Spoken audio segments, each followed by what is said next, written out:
नमस्कार दोस्तों, मेरा नाम है विमल सिंह। बालाजी स्टडी अड्डा में आपका स्वागत है। डीएलएड चतुर्थ सेमेस्टर के लिए मई 2022 एग्जाम के लिए हम आपको गणित विषय की बैक टू बैक क्लासेस करा रहे हैं। तो आज हम देखेंगे हमारी टॉपिक समलंब और वृत्त की क्लास नंबर 8। इससे पहले क्लास नंबर 7 देखी थी। यदि नहीं देखी हो, साइड में आई बटन पिछला वाला वीडियो आपको मिल जाएगा। सिलेबस की अगर बात करें तो ये सारी चीजें हम आपको करा चुके हैं। बहुत कम वीडियो में हम पूरा कोर्स आपको करा रहे हैं बिना किसी शुल्क के। ये सारी चीजें हम चल रही हैं, जिसमें समलंब आप देख रहे हैं 15 नंबर का टॉपिक जो है ये आज देखेंगे। और इससे पहले की सारी चीजें हो चुकी हैं और ये थोड़े से टॉपिक रह गए हैं जो कि हम आपको 2-3 क्लासेस में पूरा कोर्स कंप्लीट जो है वो करा देंगे। और वीडियो को शेयर करते रहिएगा और लोग साथ, ताकि जितने भी लोगों की बैक वगैरह है वो सारी चीजें क्लियर हो जाएं और अच्छे से अच्छे नंबर सभी के आए। पर मेन चीज क्या है, आप प्रैक्टिस ज्यादा से ज्यादा करिए। केवल आप वीडियो को देख रहे हैं और प्रैक्टिस नहीं कर रहे हैं तो फिर वीडियो का कोई फायदा नहीं। आप खुद से भी प्रश्नों को अलग से प्रैक्टिस करिए, किताबों से करिए, जो भी यहाँ वीडियो पे प्रश्न कराए जा रहे हैं उनको प्रैक्टिस कीजिए। तब जाकर के चीजें कहीं ना कहीं आपके दिमाग में बैठेंगी और तब जाकर के आप जो प्रश्न है वो कर पाएंगे। बाकी परीक्षा की स्कीम की बात करें तो चतुर्थ सेमेस्टर की परीक्षा आपकी ये 4 से 6 तक प्रस्तावित है। गणित की परीक्षा 5 मई को जो है वो होगी। तो चलिए स्टार्ट करते हैं। लास्ट में एक क्वेश्चन हम आपसे भी जो है वो पूछेंगे। सबसे पहले बात करते हैं समलंब की। तो आप जो समलंब है उसको परिभाषित कैसे करेंगे, इस चीज को जो है वो समझिए। तो समलंब की आकृति कुछ आपकी इस प्रकार से होती है। आप देखेंगे तो ऊपर वाली आपकी जो रेखा होती है वो छोटी होती है और नीचे वाली जो रेखा होती है वो आपकी बड़ी होती है। तो आप इसे डेफिनेशन के तौर पर किस प्रकार से कह सकते हैं कि समलंब चतुर्भुज 4 भुजाओं वाली एक ज्यामितीय आकृति होती है जिसकी कोई दो सम्मुख भुजाएं, चाहे आप इन दो भुजाओं को ले लीजिए या इन दो भुजाओं को ले लीजिए, कोई दो सम्मुख भुजाएं समांतर होती हैं। बात को समझिए, समांतर यानी कि पैरेलल होती हैं किंतु असमान होती, बराबर नहीं होती। देखिए, समांतर और बराबर में अलग अलग डिफरेंस होता है। तो आप क्या कहेंगे इसमें कि दो सम्मुख भुजाएं समांतर किंतु असमान होती हैं। तो ये आपकी जो आकृति होती है वो होती है समलंब की आकृति। अब समलंब की आकृति के साथ इसके फॉर्मूले की भी बात कर लेते हैं। तो सबसे पहले बात करते हैं इसके क्षेत्रफल के फॉर्मूले की। तो इसको रट के एकदम रखिएगा। क्षेत्रफल का फॉर्मूला होता है 1/2 समांतर भुजाओं का योग, समांतर भुजाओं का योग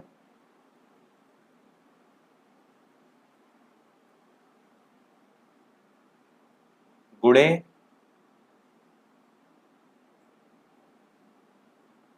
उनके बीच की दूरी। ये जो है आपका सूत्र होता है, समांतर भुजाओं का योग उनके गुणे उनके बीच की दूरी। अब देखिए यहाँ पर क्या सारी चीजें हो जाएंगी। यहाँ पर हम पॉइंट लिख देते हैं, जैसे कि ये आपका ए हो जाएगा, ये आपका बी हो जाएगा, कैपिटल है ये सभी, सी हो जाएगा, ये आपका डी हो जाएगा। तो ये कैपिटल है, पर ये वाला स्मॉल ए हम मान लेते हैं इधर वाली भुजा, और ये वाली स्मॉल सी मान लेते हैं, इधर वाला मान लेते हैं स्मॉल बी, और इधर वाली मान लेते हैं स्मॉल डी। बीच में आप देखेंगे तो ये मैं समलंब यहाँ से डिलीट कर देता हूँ। तो बीच में आप देखेंगे तो ये आपकी क्या हो जाएगी, एच हो जाएगी। त्रिज्या थोड़ा हो गई है, ये आपकी क्या हो जाएगी, एच हो जाएगी। और यहाँ से आपके विकर्ण निकलते हैं और विकर्ण भी इस प्रकार से होंगे। यहाँ पर आपके एंगल साइड में बनेंगे पर उनको अभी हम नहीं देख रहे हैं। तो यदि आप इसको सूत्र में रखने का प्रयास करें तो आप 1/2 रखेंगे। समांतर भुजाओं का योग क्या है, समांतर भुजा यहाँ पर ए है, एक सी है, तो ए प्लस सी करेंगे आप। तो यहाँ पर क्या करेंगे, ए प्लस सी, और गुणे उनके बीच की दूरी यानी कि मल्टीप्लाइड, बीच की दूरी क्या है, एच है। मैंने यहाँ पर देखिए एच लिखा हुआ है। तो ये आपका फॉर्मूला निकल कर आएगा।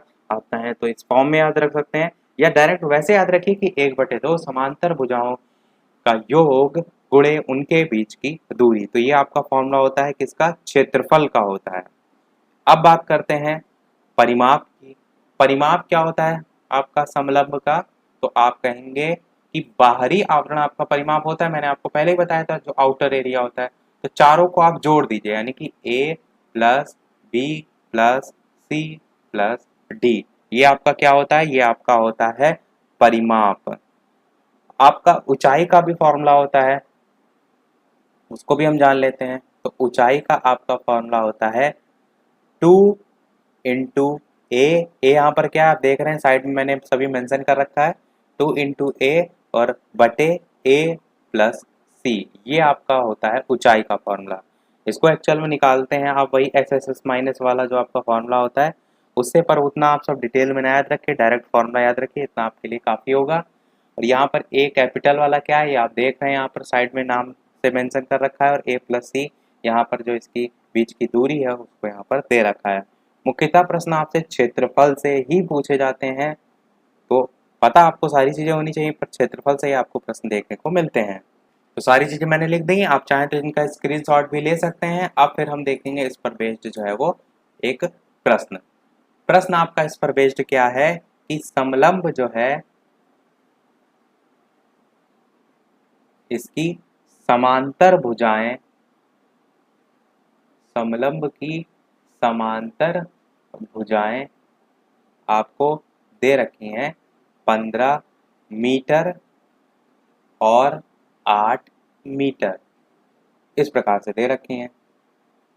अब बात करें उनके बीच की दूरी की, तो उनके बीच की दूरी भी आपको प्रश्न में दे रखी है, कितनी दे रखी है 12 मीटर। बताना क्या है आपको, बताना है आपको समलंब का क्षेत्रफल बताना है, समलंब का क्षेत्रफल। तो मैंने अभी आपको सूत्र बताया वही आप रख देंगे। समलंब का क्षेत्रफल का सूत्र क्या होता है, समलंब का क्षेत्रफल का सूत्र होता है 1/2 उनके बीच की दूरी, समांतर जो भुजाएं हैं, तो यहाँ पर देखिए समांतर भुजाएं दे रखी हैं 15 और 8, तो आप क्या रखेंगे यहाँ पर मल्टीप्लाइड 15 प्लस 8, फिर समांतर भुजाओं का योग गुणे उनके बीच की दूरी, तो गुणे में आपका क्या हो जाएगा 12, उनके बीच की दूरी आपको 12 दे रखी है। बस इसको आप सॉल्व कर लीजिए, 1/2 को आप ऐसे ही रखे रहने देंगे, 15 में 8 जोड़ेंगे तो आपका हो जाएगा 23, और 23 भी यहाँ पर आप लिख देंगे, और मल्टीप्लाइड में आपका आ जाएगा गुणे 12। नीचे वाला 2 है, इससे 12 को काट सकते हैं, 2 छंग 12 होता है, यानी कि 23 को 6 से आप गुणा करेंगे तो आपका निकल कर आएगा 138 मीटर स्क्वायर। यही आपका उत्तर बिल्कुल सही हो जाएगा। तो आपने समझा कैसे डायरेक्ट फॉर्मूला बेस्ड आपको प्रश्न जो है वो पूछा जाता है। तो ये तो हमने देखा जब स्टेटमेंट बेस्ड प्रश्न आता है। आप देखते हैं सेम यही प्रश्न पर आपको चित्र बना जो है वो दिया होगा आपको प्रश्न में। तो कुछ इस प्रकार से आपका आएगा प्रश्न आपका। सबसे पहले तो उसमें समलंब की आकृति जो है वो बनी होगी। जरूरी नहीं कि आपका एक ही साइड से बना हो, यहाँ पर मैं अपोजिट साइड से भी आपको बना दिखा देता हूँ। ये आपकी समलंब की आकृति उल्टा भी जो है वो बनी होती है, तो ये भी टाइप से आपसे प्रश्न आता है, तो आप ये समझ जाइएगा एक समलंब की आकृति है। इसमें आपको मेंशन की होंगी सारी चीज़ें, जैसे कि ये जो है इसकी लंबाई आपको 14 सेंटीमीटर दे रखी है, ऊपर वाली जो है इसकी लंबाई 20 सेंटीमीटर दे रखी है, और जो ऊंचाई है ये वाली ऊंचाई ये आपको कितनी दे रखी है, ये आपको दे रखी है 12 सेंटीमीटर। यहाँ सारी चीज़ें मेंशन होंगी, और यहाँ ABCD की जगह PQRS इस प्रकार से मेंशन होगा। प्रश्न में लिखा होगा कि चित्र में प्रदर्शित जो समलंब चतुर्भुज है इसका क्षेत्रफल जो है वो बताइए। आप क्या करेंगे, सारी वैल्यू लिखेंगे कि समांतर भुजाएं जो हैं उन आपकी एक दे रखी है 20 सेंटीमीटर, एक 14 सेंटीमीटर, और दूरी दे रखी है 12 सेंटीमीटर। पहले पूरी वैल्यू लिखेंगे, फिर आप लिखेंगे कि समांतर समांतर नहीं समलंब चतुर्भुज, समलंब चतुर्भुज जो है उसके बारे में सारी चीज़ें लिखेंगे। फिर लिखेंगे समलंब जो चतुर्भुज है इसका क्षेत्रफल बराबर, वही फॉर्मूला लिख देंगे 1/2 समांतर भुजाओं का योग यानी कि 20 प्लस 14 और गुणे उनकी बीच की दूरी यानी कि गुणे 12। पूरा आप लिख दीजिएगा फॉर्मूला, उसके बाद ये वैल्यू जो है वो लिखेगा। अब यहाँ पर आप क्या करेंगे, जोड़ देंगे, तो 20 में 14 जोड़ेंगे तो आपका हो जाएगा 34, तो 1/2 गुणे 34 गुणे 12 आपका आएगा। अब 2 से काटेंगे तो 2 छंग 12 होता है, 34 को आप 6 से गुणा करेंगे तो 204 सेंटीमीटर स्क्वायर आपका यहाँ से आंसर निकल आएगा। तो आई होप समझ में आपको आ गया होगा कि चित्र पर भी आधारित है, और समलंब जो है उसकी आकृति उल्टी बनी हो तो आप कंफ्यूज जो है वो बिल्कुल भी ना होइएगा। चलिए देखते हैं अब अपना अगला प्रश्न, जो कि आपका थोड़ा सा और ज्यादा कठिन जो है वो होगा। प्रश्न सबसे पहले मैं लिख देता हूं कि एक समलंब चतुर्भुज आपको दे रखा है। एक समलंब चतुर्भुज, मैं थोड़ा छोटा छोटा लिख रहा हूं, यदि आप वीडियो की क्वालिटी को घटा कर देख रहे हैं तो थोड़ा सा बढ़ा लीजिएगा। उसकी एक समलंब चतुर्भुज जो है उसकी समांतर भुजाएं आपको रेशियो में दे रखी हैं। कितनी कितनी दे रखी हैं? तो आपको 3:2 के रेशियो में दे रखी हैं। फिर लिखा है, आगे लिखा होगा 3:2 के अनुपात में है, और इनके बीच की दूरी आपको 10 सेंटीमीटर दे रखी है। पूरा नहीं लिख रहा हूं मैं, तथा इनके बीच की दूरी 10 सेंटीमीटर है। और प्रश्न में दे रखा है कि यदि समलंब जो चतुर्भुज है, समलंब चतुर्भुज, इसका क्षेत्रफल आपको प्रश्न में ऑलरेडी दे रखा है 325 सेंटीमीटर स्क्वायर, तो आपको समांतर जो भुजाएं हैं इनकी माप बतानी है। बहुत ही अच्छा प्रश्न है।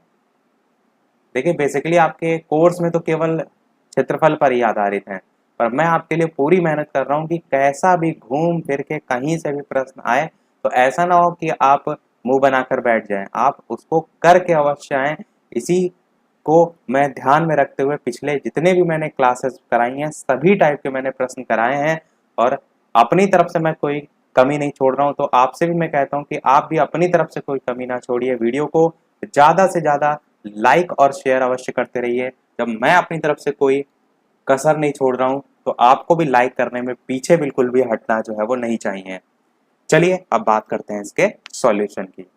तो समलंब की जो समांतर भुजाएं यहाँ पर 3:2 में दे रखी हैं, तो हम इन्हें क्या मान लेंगे? x के फॉर्म में मान लेंगे। यानी आपसे पूछा क्या गया है कि, यानी प्रश्न में क्या पूछा गया है? समांतर भुजाओं की माप ज्ञात कीजिए। तो समलंब की जो समांतर भुजा है वो आपकी x के गुणज के रूप में हम अगर मानेंगे तो हमारी समांतर भुजा क्या निकल कर आ जाएंगी? एक आपका आ जाएगी 3x और एक आपकी आ जाएगी 2x। ये जो 3:2 में दे रखी थी, x में हमने इसलिए चेंज कर ली क्योंकि बाद में हम x का मान निकाल लेंगे। h का मान यहाँ पर ऑलरेडी हमें 10 सेंटीमीटर दे रखा है, और यदि आप देखें तो बाकी चीजें हम क्या करते हैं, डायरेक्ट फॉर्मूले में जो है वो पुट कर देते हैं। तो आपका समलंब का क्षेत्रफल ऑलरेडी यहाँ पर देके दे रखा है, वो भी चलिए मैं यहाँ पर लिख ही देता हूँ। क्षेत्रफल भी आपको जो है वो दे रखा है 325 centimetre square.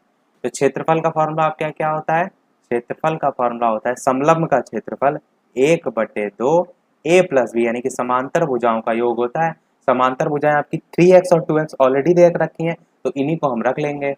3x plus 2x और गुणे उनकी बीच की दूरी, दूरी कितनी दे रखी है? h का मान 10 दे रखा है। तो सारी चीजें प्रश्न में दे रखी हैं। अब इसको सॉल्व करके हम इस x का मान निकालेंगे। बात को आप समझे? अब इसको हम एक कदम आगे सॉल्व करते हैं। तो 1/2, 3x और 2x होगा तो आपका हो जाएगा 5x, और मल्टीप्लाइड में आपका हो जाएगा 10। एक चीज और ध्यान दीजिए, यहाँ पर क्षेत्रफल बराबर लिखा है, क्षेत्रफल भी तो आपका 325 दे रखा है, यानी कि इसी को बराबर में हम 325 भी तो लिखेंगे, बिल्कुल लिखेंगे। अब इस 2 से काटिए, 2 पंचे 10 कटेगा, 5x को 5 से गुणा करेंगे तो 25x आपका आएगा, यानी कि आपका क्या बचेगा? 25x की वैल्यू 325 के बराबर होगी।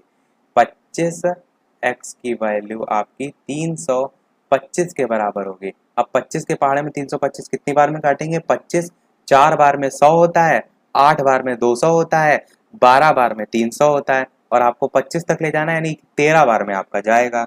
समझ गए आप किस प्रकार से आप करते हैं इसको? तो ये 25 काटेंगे आप तो आपका 13 बार में जाएगा, यानी x की वैल्यू आपकी 13 निकल कर यहाँ से आ जाएगी। अब आप देखिए प्रश्न में कि आपने समांतर भुजाएं 3x और 2x के फॉर्म में मानी थी, यानी पहली वाली जो भुजा है a वाली, यहाँ पर a प्लस बी के फॉर्म में हम रखते हैं, तो पहली वाली भुजा जो है वो 3x है। अब यहाँ से x की वैल्यू आप रखेंगे तो 3 गुणे 13 आपका हो जाएगा, और 13 तिया होता है 39 सेंटीमीटर, तो ये आपकी पहली हो जाएगी। और इसी प्रकार 2x वाला भी आप रख लेंगे मान, तो ये भी आपका 2 गुणे 13 हो जाएगा, 13 दूना होता है 26 सेंटीमीटर आपका आ जाएगा। तो ये दोनों देखिए मान निकल कर आ जाएगा। प्रश्न में समांतर भुजाओं की माप पूछा गया था, तो एक हो जाएगी 39 सेंटीमीटर, एक हो जाएगी आपकी 26 सेंटीमीटर। तो आई होप आपको समझ में अच्छे से आ गया होगा कि कैसे रेशियो के फॉर्म में भी दे रखा हो तो भी आप इस प्रकार से निकाल सकते हैं। इसके अलावा सेम यही आपका प्रश्न होगा, बस एक लाइन वहां पर चेंज होती है। प्रश्न में चेंज क्या होता है कि ये जो प्रश्न में आपका रेशियो दे रखा है, ये रेशियो नहीं दे रखा होता है। वहां पर लाइन लिखी होती है कि एक समांतर भुजा दूसरी की दो गुनी है। बात को समझिए, जैसे आपका यहाँ रेशियो में दे रखा है, यही पूरा प्रश्न आपका दूसरे तरीके से भी पूछा जाएगा। क्षेत्रफल कुछ दिया होगा, दूरी भी कुछ दी होगी, पर समांतर भुजाएं रेशियो में ना देकर आपसे लिखा होगा स्टेटमेंट की कि यदि एक समांतर भुजा दूसरी की दो गुनी है तो भुजाएं ज्ञात कीजिए। तो आप कैसे करेंगे उसको भी समझ लीजिए। तो आप क्या करेंगे, एक को x मान लेंगे, दूसरे को 2x मान लेंगे। बात को समझ रहे हैं आप? इस प्रकार से स्टेटमेंट लिखा होगा। अब यही आपकी दोनों हो जाएंगी, जैसे कि हमने अभी वहां पर रेशियो के फॉर्म में देखा था। अब इन्हीं दोनों को लेकर आपको क्या करना है, जो क्षेत्रफल दे रखा होगा, क्षेत्रफल मान लीजिए आपका 165 दे रखा है, तो 165 के बराबर रखेंगे। 1/2 भी फॉर्म में होता है तो 2 रखेंगे, और साथ ही साथ आपका मल्टीप्लाइड में h भी होता है, तो h मान लीजिए 10 दे रखा है। तो यहाँ से आप x की वैल्यू निकालेंगे, तो x की वैल्यू यहाँ से मान लीजिए 11 निकल कर आती है। ये आपकी x की वैल्यू निकल आई। फिर हम इस 11 का मान क्या करेंगे, वापस से इसी x और 2x में रख देंगे। तो x में रखेंगे तो 11 ही आपकी एक वैल्यू आ जाएगी, दूसरा 2x में रखेंगे तो 22 आपकी वैल्यू आ जाएगी। समझे आपकी जब स्टेटमेंट दे रखा हो तब आप कैसे इस प्रश्न को जो है वो करेंगे। यदि एक प्रश्न मैं पूरा पढ़ देता हूं, कैसे होगा कि किसी समलंब चतुर्भुज का क्षेत्रफल 165 सेंटीमीटर स्क्वायर है, उसकी ऊंचाई 10 सेंटीमीटर है, तथा यदि एक समांतर भुजा दूसरे की दो गुनी है तो भुजाएं ज्ञात कीजिए। तो ये आपका सही हो जाएगा, आंसर आपका 11 और 22 आएगा, तो ये सही भी है। तो आई होप आप समझ गए होंगे। आप बात करते हैं थोड़ा सा डीएलएड पूर्व वर्षों में पूछे गए जो प्रश्न है उनकी। एक चीज ये भी बताइएगा कि जो व्हाइट बोर्ड है इस पर आपको ज्यादा साफ दिख रहा है या ब्लैक बोर्ड जो है इस पर? आई थिंक ब्लैक बोर्ड पे आपको आंखों पर चमक नहीं पड़ती होगी, इसलिए मैं ब्लैक पर लिख रहा हूँ। बाकी आप कमेंट में करके बताइएगा कि दोनों में से कौन सा जो है वो ज़्यादा सही है। बाकी ये दोनों ही अपनी जगह सही है, इसमें भी साफ दिख रहा है, उसमें भी जो है आपका साफ दिख रहा है। तो अब अगला प्रश्न देखते हैं, डीएलएड में जो पूर्व वर्ष में जो है वो पूछा गया था उसको। तो प्रश्न मैं यहाँ पर लिख देता हूँ शॉर्ट में। प्रश्न आपसे कह रहा था कि किसी समलंब चतुर्भुज की समांतर भुजाएं आपको जो है वो दे रखी हैं। कितनी कितनी दे रखी हैं? आपको दे रखी है प्रश्न में 15 मीटर और 8 मीटर, ये आपको दे रखी हैं। ये वाला प्रश्न आई थिंक मैंने स्टार्टिंग में ही सबसे पहले करा दिया था, और प्रश्न में बीच की लंबवत दूरी भी 12 दे रखी थी। तो ये प्रश्न मैं आपको बता देता हूँ, डीएलएड जो है इसके 2016 के पेपर में जो है वो पूछा गया था। प्रश्न मैंने सबसे स्टार्टिंग में जो है ये करा दिया है। अब देखते हैं जो 2017 के पेपर में पूछा गया था, सेम वही है और थोड़ा बहुत आपसे शायद बदला भी है। तो प्रश्न मैं यहाँ पर लिख देता हूँ जो 2017 में पूछा गया था कि किसी 3 सेंटीमीटर ऊंचाई वाले एक समलंब चतुर्भुज का क्षेत्रफल आपको प्रश्न में 12 सेंटीमीटर दे रखा है, और समलंब चतुर्भुज का ऐसे 12 सेंटीमीटर स्क्वायर होगा। आगे कह रहा है कि यदि समलंब जो नहीं, यदि समांतर जो भुजाएं हैं, यदि समांतर जो भुजाएं हैं उनमें से एक आपकी 3 सेंटीमीटर हो तो दूसरी आपको या दूसरे की लंबाई जो है आपको बतानी है। ये आपका प्रश्न है, पूछा गया था डीएलएड जो है इसके 2017 के पेपर में।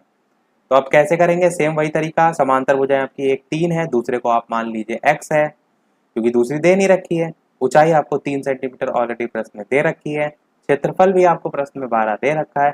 तो पूरा आपका वही जो फॉर्मूला है उसको लिख लीजिए और वहां से ही आप मान निकाल सकते हैं। तो समलंब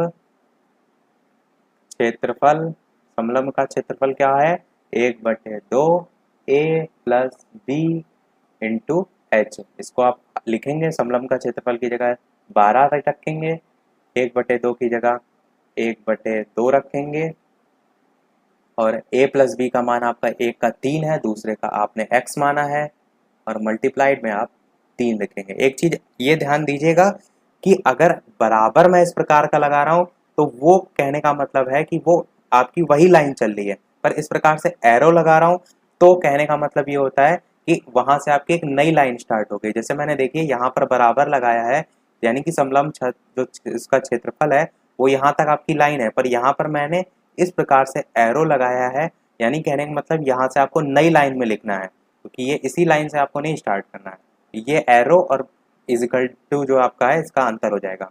अब देखिए हम क्या करते हैं, इसको सॉल्व कर लेते हैं। 12 को ऐसे रखे रहने दीजिए, 3 में x आप जोड़ेंगे कुछ होगा नहीं, तो जो बाहर वैल्यू दे रखी है उसको मल्टीप्लाइड कर लीजिए। 3 को अंदर करेंगे तो 3 3 9 होता है। देखिए 1/2 को ऐसे ही रखे रहने दीजिए, या ऐसा भी कर सकते हैं, इस 2 को इधर मल्टीप्लाइड कर दीजिए, तो 12 का आपका हो जाएगा 24, अंदर 3 मल्टीप्लाइड होगा तो 3 3 9 हो जाएगा, प्लस का चिन्ह लगेगा, 3 को x से मल्टीप्लाइड करेंगे तो 3x आपका आएगा। इस प्रकार से भी गुणा होगा। अब इस 9 को 24 के उधर ले जाएंगे तो आपका जो 3x है इसकी वैल्यू क्या आएगी, 24 माइनस 9। 24 में से 9 जाएगा तो आपका बचेगा 15, 24 में 9 जाएगा तो 15 बचेगा, और यहाँ पर 3 लिखा हुआ है तो कुल मिलाकर आपका कितना बचेगा, 5 आएगा। 3x बराबर 15 आएगा, इस 3 से काटेंगे तो 3 पच्चे 15 होता है, यानी कि x का मान 5 आपका यहाँ से निकल कर जो है वो आ जाएगा। तो ये क्या है, ये आपकी दूसरी भुजा की लंबाई है। क्यों, क्योंकि प्रश्न यही तो पूछा था, दूसरे की लंबाई बताइए, तो आपका दूसरे की लंबाई ये हो जाएगा। तो सभी टाइप के प्रश्न मैंने देख लिए। अब हम बात करेंगे जो हमारा दूसरा टॉपिक है, यानी कि वृत्त। वृत्त पर सारी चीजें हम देखेंगे। समलंब पर आधारित ऐसे प्रश्न आपके नॉर्मली जो है वो पूछे जाते हैं। तो वृत्त की बात करते हैं। सबसे पहले वृत्त तो आप सभी जानते हैं कि इस प्रकार से आकृति वृत्त की होती है, पर एक सबसे महत्वपूर्ण प्रश्न पॉइंट उठता है, वृत्त और गोला। दो चीजें आपने सुनी होंगी, वृत्त और गोला में डिफरेंस क्या होता है। कभी कोई आपसे पूछे तो ध्यान रखिएगा, वृत्त जो है आपका 2 डायमेंशनल होता है, द्विआयामी होता है, यानी आप कह सकते हैं वृत्त को आप एक कागज पर दर्शा सकते हैं, इसका पीछे वाला हिस्सा आप नहीं देख सकते। तो ये आपका क्या होता है, 2 डायमेंशनल होता है, द्विआयामी होता है। 3 डायमेंशनल हम कहते हैं गोला को। जैसे आपकी गेंद होती है, गेंद आप देखते हैं उभरी हुई होती है, ऐसा नहीं कि आप उसे वृत्त पर दर्शा रहे हैं, आप देखेंगे उसका ऊपर भी उभरा हुआ भाग होता है, पीछे भी होता है, तो वो आपका गोला होता है। तो ये मेन अंतर होता है 2 डायमेंशनल और 3 डायमेंशनल का। अब अगर बात करें गोला जो है, यानी कि वृत्त जो हम पढ़ रहे हैं उसी में कि कौन सी चीज क्या क्या जो है वो होती है, तो ये आपकी वृत्त की आकृति हो गई। बीच में आपका होता है सेंटर, जिसे हम हिंदी में केंद्र जो है वो कहते हैं। और केंद्र को हम कैसे परिभाषित करते हैं, तो आप ये कहेंगे कि केंद्र जो है, यहां से वृत्त का कोई भी कोना आप ले लीजिए तो वहां तक आपकी समान दूरी होगी। कि वृत्त जो है आप कहेंगे एक समतल आकृति है जिसके सभी बिंदु एक कोई निश्चित बिंदु होगा, जैसे कि ये जिसका केंद्र होता है, किसी निश्चित बिंदु से समान दूरी पर, यहाँ से आप यहाँ की दूरी नापिए या यहाँ से यहाँ की, सभी जगह की जो दूरी होगी वो क्या होगी, समान होगी। तो यही आपका क्या कहलाता है, ये आपका कहलाता है वृत्त का केंद्र। तो इसको हम जो है वो रब कर देते हैं, ये आपका क्या कहलाता है, वृत्त का केंद्र कहलाता है। और जो स्थिर बिंदु होती है, या आप कह सकते हैं जो केंद्र होता है, केंद्र से लेकर जो परिधि है इसके बीच की जो दूरी होती है वो आपकी आर, यानी कि त्रिज्या जो है वो कहलाती है। मैंने आपको परिधि बताया है कि ये जो बाहरी वाला हिस्सा होता है ये आपका परिधि होता है। परिमाप जैसे आप देखते हैं सभी आकृतियों में बाहरी वाला एकदम जो हिस्सा होता है वही चीज आपका वृत्त में परिधि होती है। तो ये जो है आपका केंद्र से इस परिधि तक के बीच की दूरी क्या कहलाती है, त्रिज्या कहलाती है। और पूरा आप यदि इधर जोड़ देंगे तो ये आपका टोटल 2r, यानी कि ये आपका व्यास जो है वो कहलाता है। तो व्यास आपका दुगना होता है, r त्रिज्या जो है उसकी आधी होती है। अब एक प्रश्न आपसे ये भी मन में आपसे आ सकता है कि जैसे ये आपका कोई वृत्त है तो क्या ऐसा जरूरी है कि जो वृत्त में आप कोई भी लाइन खींचे वो केंद्र से ही होकर जाए, क्या हम ऐसे लाइन नहीं खींच सकते, क्या हम ऐसे लाइन नहीं खींच सकते, क्या हम ऐसे लाइन नहीं खींच सकते। तो बिल्कुल खींच सकते हैं। तो इन लाइनों को क्या कहते हैं? इन लाइनों को हम जीवा के नाम से जानते हैं। यानी कि वह रेखा जो वृत्त के केंद्र से होकर ना जाए वो आपकी जीवा कहलाती है।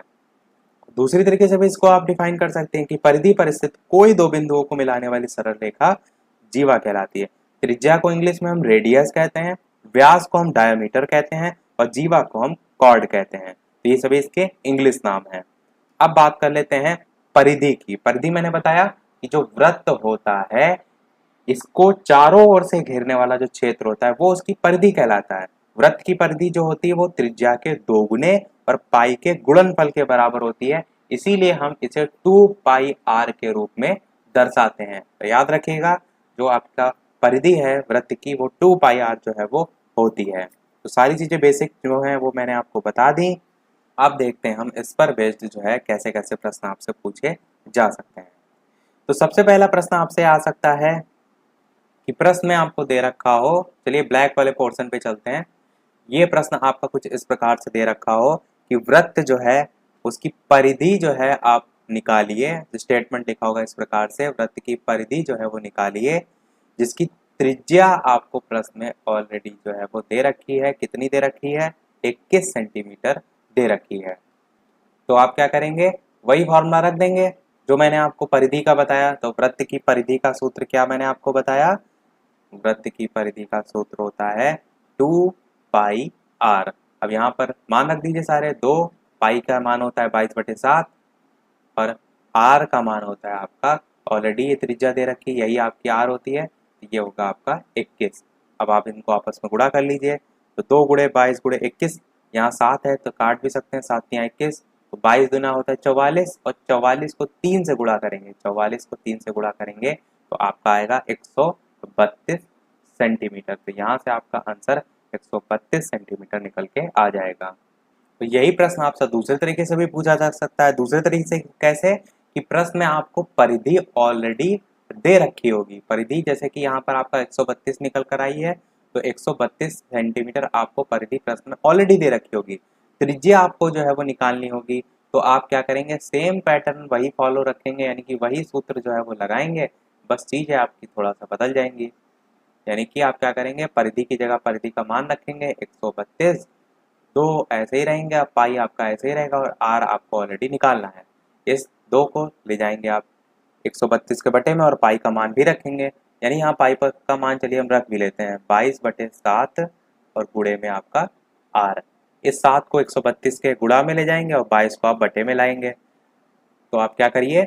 आर का मान यहाँ से निकालेंगे तो 132 गुणे 7 बटे 2 गुणे 22 ये आपका आएगा। अब इसे 132 को काट लीजिए 2 से, तो 2 6 जा 12 होता है, एक इधर जाएगा तो 2 6 जा 12 होता है, 22 आपका कट जाएगा, 3 बार में जाएगा, 2 3 जा 6 होता है यानी 3 बार में आपका जाएगा। और यहाँ से आपका 3 बचा, यहाँ पर आपका 7 बचा, तो 7 यहाँ कितना होता है? 21 होता है। तो यहाँ से आपका 21 सेंटीमीटर देखिए त्रिज्या निकल कर आ गई। मैंने जो प्रश्न कराया था उसमें त्रिज्या ऑलरेडी दे रखी थी, यहाँ से आपकी त्रिज्या निकल कर आ गई। तो यही आपका दूसरा तरीका हो सकता है जब प्रश्न में वैल्यू को जो है वो पलट के दे दिया हो। एक प्रश्न आपसे यहाँ से ये भी पूछा जाता है कि जो वृत्त की परिधि है और वृत्त का जो व्यास है इसमें क्या संबंध होता है। यदि ये पूछा जाए कि वृत्त की परिधि और व्यास में क्या संबंध होता है तो आप इसी प्रकार लिखिएगा, परिधि बटे व्यास बराबर पाई आपका होता है। चाहे तो आप पाई का मान भी लिख सकते हैं, तो पाई की जगह आप 22/7 भी जो है वो लिख सकते हैं। तो दोनों ही अपनी जगह वो जो है वो सही होगा। और 22/7 को और ज़्यादा आप सॉल्व करें तो 3.14 निकल कर आता है। तो ये भी आप जो है वो लिख सकते हैं। इसे प्रूव किया जाता है, पर आपका प्रश्न यानी कि कोर्स में दे रखा था तो मैंने डायरेक्ट बता दिया कि ये मान जो है आपका होता है। बाकी प्रूव करके आप इसको इसे करने की कोई आवश्यकता ऐसी नहीं है। पेपर में यदि आप देखेंगे तो सबसे ज़्यादा जो प्रश्न आते हैं आपके वृत्त चैप्टर से वो चित्रों पर आधारित आते हैं। चलिए मैं आपको एक चित्र पर आधारित भी प्रश्न जो है वो करा देता हूँ कि आपको ये समझ में आए कि कैसे आपको प्रश्न देखने को मिल सकता है। तो ये आपका जो है वो वृत्त की आकृति हो गई। इस वृत्त में बीच में जो आपका ये है ये केंद्र हो गया जिसको हमने O मान लिया। यहाँ पर नीचे जो है आपकी ये जीवा है, मैंने आपको बताया था कि जीवा क्या होता है। वृत्त के केंद्र से जीवा पर लंब डाला गया। कभी भी लंब डाला जाएगा तो ये ध्यान रखिएगा, ये जो कोण है ये समकोण बनता है। कभी भी अगर जो है आपका लंब जो है इस प्रकार से परपेंडिकुलर जो है वो डाला जाएगा। प्रश्न में आपको क्या क्या दे रखा है, प्रश्न में आपको ये ऊंचाई दे रखी है, कितनी, 3 सेंटीमीटर ऊंचाई दे रखी है। पूरा जो जीवा है उसकी लंबाई भी दे रखी है, इनको हम मेंशन कर लेते हैं, ये आपका सी हो जाएगा, ये आपका ए हो जाएगा, ये आपका बी हो जाएगा। तो मैंने क्या बताया, जीवा की लंबाई दे रखी है, कितनी दे रखी है, टोटल 8 सेंटीमीटर जीवा की लंबाई पूरी यहाँ से लेकर यहाँ तक दे रखी है। अब आपको निकालना क्या है यहाँ से, ये आपको त्रिज्या निकालना है। ये जो मैं डैश डैश डैश करके यहाँ बना रहा हूँ ये त्रिज्या है। त्रिज्या क्या होता है, वृत्त के केंद्र से परिधि पर खींची गई जो रेखा होती है, मिलाने वाली रेखा होती है, वो आपकी त्रिज्या होती है। प्रश्न में आपको मान ही लिखा होगा, ऐसा जरूरी नहीं कि चित्र ये बना आपको देखने को मिले, आपसे लिखा भी हो सकता है कि एक आपका कोई वृत्त है उसकी त्रिज्या ज्ञात कीजिए, जिसमें जीवा जो है उसकी लंबाई लिखी होगी कि 8 सेंटीमीटर है, और जो जीवा है वो ए बी जो है इस पर केंद्र जो ओ सी है इससे जो है वो लंब जो डाला जा रहा है उसकी लंबाई 3 सेंटीमीटर है। तो जहां पर आपका ओ जो है वो वृत्त का केंद्र है, तो आपको निकालना क्या है, वृत्त की त्रिज्या निकालनी। इस प्रकार से पूरा स्टेटमेंट दिया होगा, आपको ये सारी चीजें खुद बनानी होगी, ऐसा भी प्रश्न में होता है और अधिकतर यही आपको होता है, चित्र बहुत कम बना देखने को मिलता है। अब आप क्या करेंगे, इस प्रश्न को करेंगे। तो सबसे पहले ये देखिए कि जो नीचे वाली जीवा है, एक चीज को समझिए थोड़ा सा, जैसे ये आपकी जीवा है इसके ऊपर ये परपेंडिकुलर लंब जो है वो डाला जा रहा है। तो ये हमेशा ध्यान रखिए, जो लंब डाला जाता है ये कोई भी जीवा है इसको 2 बराबर भागों में बांटता है। तो जीवा की लंबाई आपको प्रश्न में 8 सेंटीमीटर दे रखी है, तो यहाँ से यहाँ तक आपका 4 सेंटीमीटर हो जाएगा। सेम यही चीज यहाँ से यहाँ तक 4 सेंटीमीटर हो जाएगा, क्योंकि लंब 2 बराबर भागों में बांटता है। दूसरी चीज मैंने क्या बताई कि जो लंब डाला जाता है वो आपका समकोण यानी कि 90 डिग्री का यहाँ पर कोण भी जो है वो बनाता है। यहाँ पर आपका 90 डिग्री का कोण भी हो जाएगा। निकालना आपको कौन सी है, निकालना आपको ये वाली जो है वो मान है। जब इसका मान 4 है, ऊंचाई आपको 3 दे रखी है, तो आप देखिए ये आपका एक त्रिभुज बन गया। त्रिभुज मैंने आपको पूरा पढ़ा दिया है। तो त्रिभुज में जब समकोण यह होता है तो आपका ये त्रिभुज कैसा हो जाएगा, समकोण त्रिभुज होने पर पाइथागोरस प्रमेय लग जाएगी, जहां पर कर्ण की वैल्यू आपको जो है वो निकालनी है। आपको लंब की वैल्यू भी दे रखी है, आधार की वैल्यू ऑलरेडी 4 आपने दे रखी है, तो आप लिख देंगे पाइथागोरस प्रमेय से कर्ण का स्क्वायर बराबर लंब का स्क्वायर प्लस आधार का स्क्वायर। कर्ण की वैल्यू आपको निकालनी है, लंब की वैल्यू आप रख देंगे 3 का स्क्वायर प्लस आधार की वैल्यू आप रख देंगे 4 का स्क्वायर। अब 3 का स्क्वायर कितना होता है, 9 होता है, 4 का स्क्वायर 16 होता है, 16 9 25 होता है, और कर्ण स्क्वायर की वैल्यू आपको 25 पता हुई। तो कर्ण स्क्वायर जो है इसकी वैल्यू आपकी आ गई 25, तो कर्ण की वैल्यू आपकी आ जाएगी 5। अंडर रूट लग जाएगा आपका, पहले अंडर रूट 25 लगाएंगे और जिससे जब बाहर लाएंगे तो 5 आपकी आएगी, यानी कि ये वाली जो वैल्यू है ये 5 आपकी निकल कर आ जाएगी, 5 सेंटीमीटर। यही प्रश्न में जो है वो पूछा गया था, यानी आप क्या कह सकते हैं, त्रिज्या की मान 5 सेंटीमीटर हो जाएगा। तो सही से आपको समझ में आ गया होगा, मैंने एक एक स्टेप जो है सारी चीजें बता दी हैं। अब हम देख लेते हैं अगला और इस वीडियो का लास्ट प्रश्न, जो कि होगा आपका वृत्त जो है उसके क्षेत्रफल पर आधारित। क्षेत्रफल का सूत्र शायद मैंने नहीं लिखा था, वृत्त का क्षेत्रफल ध्यान रखिएगा पाई आर स्क्वायर होता है। तो प्रश्न आपका कुछ इस प्रकार से है, प्रश्न में आपको वृत्त जो है उसका व्यास जो है वो दे रखा है, कितना दे रखा है, 8 सेंटीमीटर दे रखा है, और प्रश्न में आपसे वृत्त का क्षेत्रफल जो है वो पूछा गया है। इसके बाद एक प्रश्न मैं आपसे भी पूछूंगा, और सभी टाइप के मैंने प्रश्न कवर करा दिए हैं। ये आपका लास्ट प्रश्न है। वीडियो अभी तक आपने लाइक ना किया हो, इतनी सारी हम आपके लिए मेहनत कर रहे हैं, वीडियो को लाइक भी करते रहिएगा। चैनल पर नए आए हो तो सब्सक्राइब करके जुड़ भी जाइएगा। टेलीग्राम चैनल से नहीं जुड़े हैं तो वीडियो के डिस्क्रिप्शन में आपको लिंक मिल जाएगी, सर्च करके भी जुड़ सकते हैं। वैसे भी हम दिन रात जुटे हैं, तो एक लाइक तो हर एक बच्चा कर ही सकता है, ऐसा मैं उम्मीद करता हूँ। बाकी आपको जो अच्छा लगे। देखते हैं प्रश्न, वृत्त का व्यास 8 सेंटीमीटर है, तो वृत्त का क्षेत्रफल मैंने क्या बताया कि पाई आर स्क्वायर आपका होता है। यहाँ पर आप व्यास 8 सेंटीमीटर है, तो मैंने क्या बताया कि त्रिज्या इसकी आधी होती है, आर क्या हो जाएगी आपकी 4 सेंटीमीटर हो जाएगी। यहाँ पर आप देखिए तो पाई जो है इसका मान होता है 22/7, आर जो है हमने निकाल ली 4, तो 4 × 4 होगा। क्षेत्रफल जो दे रखा है यही निकालना था, तो इसको आप सॉल्व कर लीजिए। 22/7 गुणे 4 गुणे 4, तो कोई वैल्यू तो कट नहीं रही है, तो 22/7 को चाहें तो आप 3.14 के फॉर्म में रख कर भी गुणा कर सकते हैं, जब आपको गुणा करने में थोड़ा सा आसानी हो। इस प्रकार से भी लिख सकते हैं, क्योंकि मैंने बताया था 22/7 की वैल्यू 3.14 भी होती है। तो आंसर यहाँ से निकल कर आएगा 50.24 सेंटीमीटर स्क्वायर। डायरेक्ट मैंने आंसर बता दिया, क्योंकि बाकी गुणा भाग आप स्वयं से जो है वो कर सकते हैं। तो जितने भी टाइप के क्वेश्चन आ सकते थे सभी हमने देख लिया, अच्छे से अच्छे क्वेश्चन हमने इसमें शामिल करे हैं। आपका मेन काम क्या है, ज़्यादा से ज़्यादा जो है वो प्रैक्टिस करना, क्योंकि जितनी आप प्रैक्टिस करेंगे उतना ही आपको और ज़्यादा प्रश्न करने की एबिलिटी आएगी। सभी लोग प्रैक्टिस ज़्यादा से ज़्यादा करिएगा। प्रश्न पूछने से पहले, जैसे कि सभी वीडियो में हम आपसे एक प्रश्न पूछते हैं, वीडियो अभी तक आपने लाइक ना किया हो तो वीडियो को लाइक भी करते रहिएगा, चैनल पर नए हो सब्सक्राइब करके जुड़ जाइएगा, और टेलीग्राम चैनल से जो अभी तक ना जुड़ा हो लिंक आपको डिस्क्रिप्शन में मिल जाएगी, बालाजी स्टडी अड्डा सर्च करके भी डायरेक्ट जुड़ सकते हैं। तो ये आपका प्रश्न है जो कि आपका सबसे लेटेस्ट में पेपर हुआ था डीएलएड का 3 फरवरी 2021 को चतुर्थ सेमेस्टर का। उसमें पूछा गया था, इसी चैप्टर से पूछा गया था कि पृथ्वी से चंद्रमा की दूरी लगभग 3,84,000 है किलोमीटर में। यदि पृथ्वी के चारों ओर इसका जो पथ है वो वृत्ताकार है, तो चंद्रमा की जो परिधि है वो आपको जो है वो ज्ञात करनी। ये क्वेश्चन आया था। तो आप देख रहे हैं कि जो चीजें हमने पढ़ी वो डायरेक्ट फॉर्मूला बेस्ड थी, पर जो आपके पेपर में क्वेश्चन पूछे जाते हैं वो थोड़ा सा कंपटीशन लेवल वाले पूछे जाते हैं। इसीलिए क्वेश्चन भी मैंने इससे पहले जैसे बेलन शंकु में देखा था आपने, तो जितने भी टाइप टाइप के कंपटीशन लेवल पर भी आते हैं वो भी इसीलिए हमने जो है वो देख लिए थे, ताकि कैसे भी प्रश्न आपका आए आप जो है वो कर ले जाएं। सभी लोग इसको सॉल्व करिएगा और वीडियो के मेन कमेंट में आंसर टाइप करके बताइएगा। यदि इसका सॉल्यूशन देखना चाहते हैं आप, तो पेपर हमने 2021 डीएलएड 3 फरवरी 2021 वाला कराया है डायरेक्ट यूट्यूब पर, बालाजी स्टडी अड्डा 4th सेमेस्टर 3 फरवरी 2021 मैथ पेपर करके सर्च कीजिएगा, आपको पूरा पेपर का सॉल्यूशन मिल जाएगा। तो आज वीडियो में इतना ही रखते हैं। लाइव टाइमिंग शाम के 8 बजे, लाइव आकर भी वीडियो देख सकते हैं। मिलते हैं चलिए फिर अगले वीडियो में कुछ नए प्रश्नों के साथ, नए टॉपिक के साथ। तब तक के लिए नमस्कार।